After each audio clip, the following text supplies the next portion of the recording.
Hi, today I'm going to be doing a cookie analysis using this Treatmeter, and in a few seconds I'll bring the camera closer so you can see the details of the machine. But first I just wanted to provide an overview. So, first I take a cookie, this is a vanilla wafer, and I insert it into the machine. This big box down here on the bottom is the sort of like a digestion unit. It kind of crunches up the cookie and sends information up into this computing element, which has a light matrix on the top.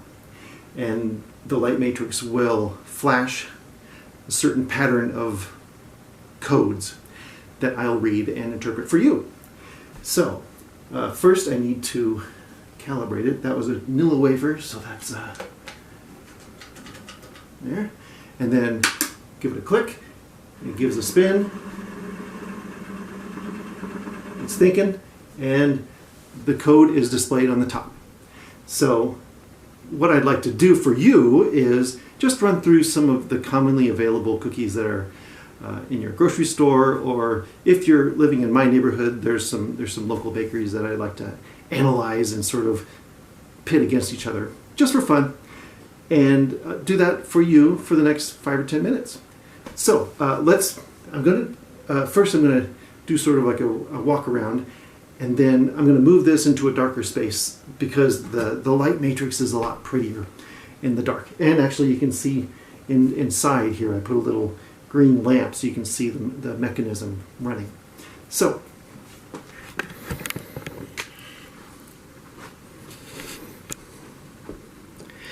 here's the light matrix, and here's how I program in just some of the qualities of the cookies that I'm analyzing.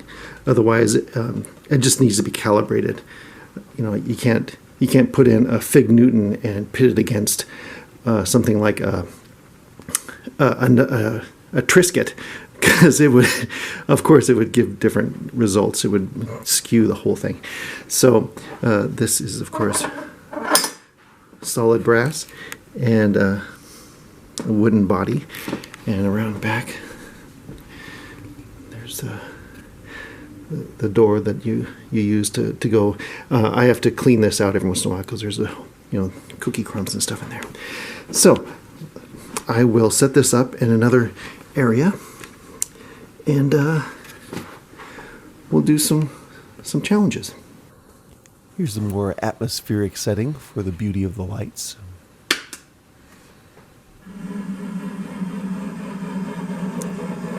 Isn't that pretty? Now, before I start the battle royale, I wanted to discuss this light matrix that will provide the codes that will establish a score for each cookie. Higher score wins. So, what this computer is designed to analyze are 3 different qualities: taste, texture, and appearance. So each color represents one of those qualities, and the total score is established by the position of which lamp lights up. And it could be a combination. It could be all 8, or it could be just 1. And if all 8 light up, it doesn't necessarily mean that's the best score. Well, if all 8 light up, it does mean. But there are more complex issues at stake, and I don't profess to know what they are exactly, and I don't even profess to be able to remember what code means what. That's why I've made this matrix here.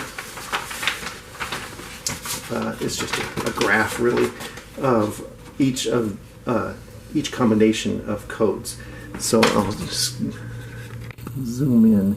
I just want to talk a little bit about the usefulness of this graph and how it displays the complexity of the scores a little better than just looking at a light matrix. So what we're seeing here is that the light matrix displayed a green lamp and a blue lamp, G1 and B3.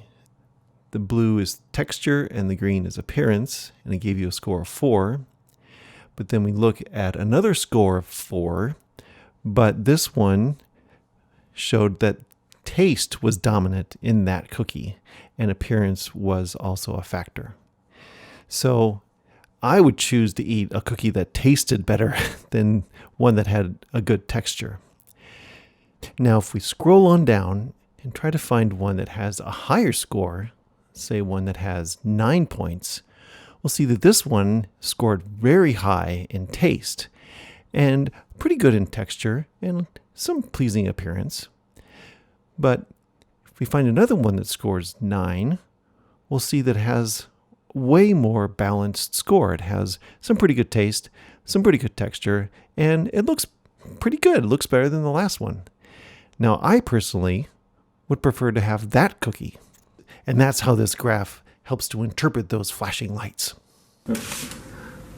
So I'm going to be testing sort of name brand cookies versus some cheap knockoffs, and deciding once and for all which one is best. And obviously the computer decides it for me and I interpret it for you. So there's a little bit of human interaction here, but at the foundation it is completely scientific, indisputable evidence that one is better than the other. And we'll decide it. Well, actually, let's just do it right now. Let's test these and just see what they are. So,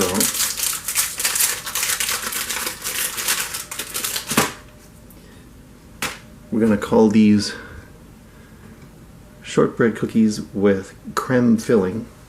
So this needs to be programmed in. And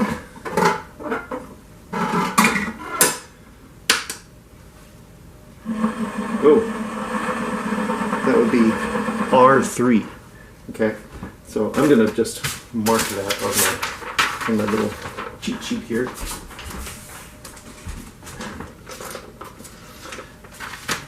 And we're gonna try the Oreos. Now when I test the appearance, I'm not talking about the size. I'm talking about the aesthetic experience of looking at it. So Oreo goes in, and then okay. So it's green, blue, red. Now obviously the Oreo wins because there is only 3 points for the appearance of the cheapy brand. What is it called? Minees? Because they are actually very cute. These are very cute little cookies.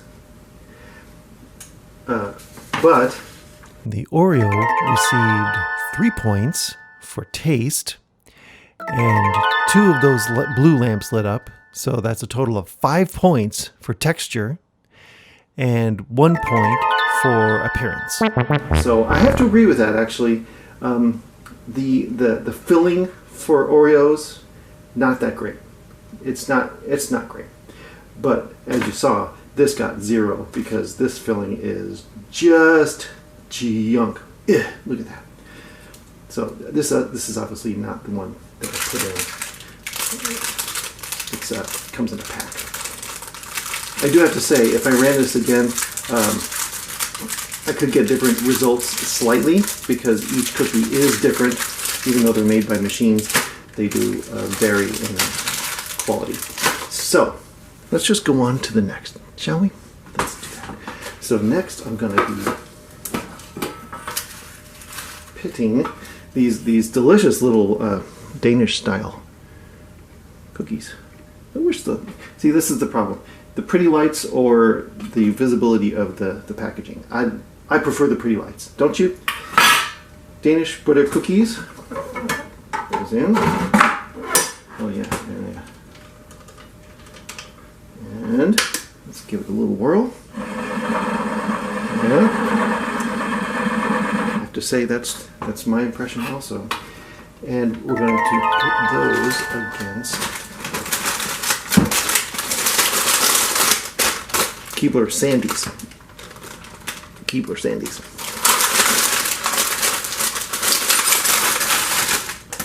Which is another shortbread cookie.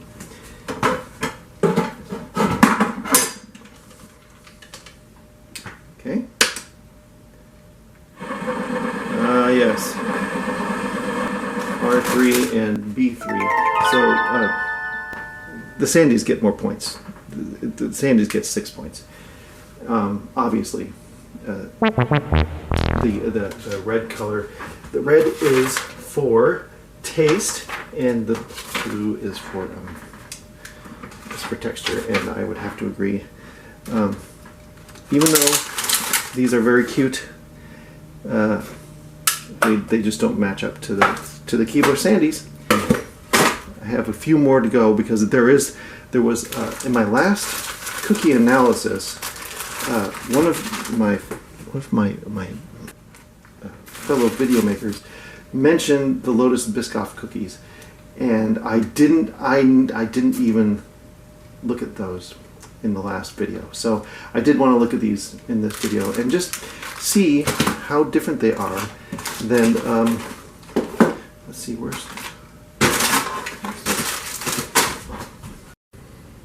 there we go. It's these little Dutch-made almond windmill cookies. I tended to see these have beautiful appearance here. It looks like a little windmill. And these also have very austere and refined appearance. If I can open it, goodness gracious. Now these, I think those would be very, very interesting to pit against each other. So let's try this Lotus first.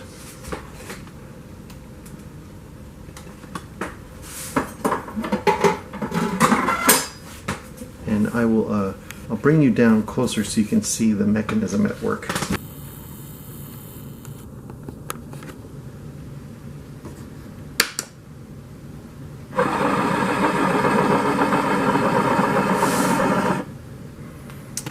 Okay. You didn't see the you know what, I'm going to recalibrate this anyway.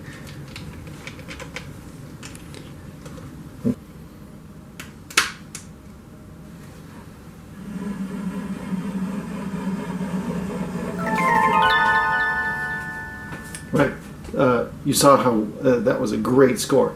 Now let's see this one.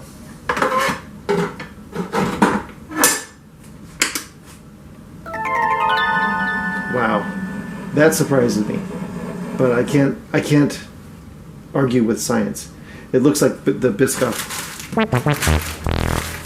Lotus cookies, the Lotus Biscoffs are the overall winner of this, undisputed. Well, I'm saving the most dramatic trial for the last. Possibly the most contentious, because Eileen's Colossal Cookies are the best in my community. However, their chocolate chip cookies are not superior. They're a little bland. I don't think they use enough brown sugar. So I'm a little disappointed, and I just want to make sure that my expectations aren't skewed, because the Snickerdoodle is the best. It's the best one I've tasted in this community. Probably it's one of the two best Snickerdoodle cookies I've ever tasted. I'll just say that. So my opinion is truly biased, and I want to use this Treatmeter here to measure it so that I can feel safe in saying that Eileen's is the best. So I'm going to put this Snickerdoodle in here and give it a little whirl. See what happens. Oh, that's not what I was expecting. Wonder what I did. Oh, I forgot. Okay, I'm going to try this again. Snickerdoodle cookie. Whoops. Snickerdoodle cookie. I need to calibrate it because these are the best, and it's gonna be way off the scale of anything we've tasted before or tested before. So give this a little. There. Now we're gonna see. Look at that. That is a very high score. Look at all those lights. So now the chocolate chip cookie. And It surprises me. I didn't think they looked that bad, but looks like they got 0 points for appearance. But as I suspected, chocolate chip wasn't as great as the snickerdoodle, but the snickerdoodle is delicious, and I think it's the best one we've tested today. So that's the end of the tests. Pew! Well, I hope that this analysis has been instructive and entertaining.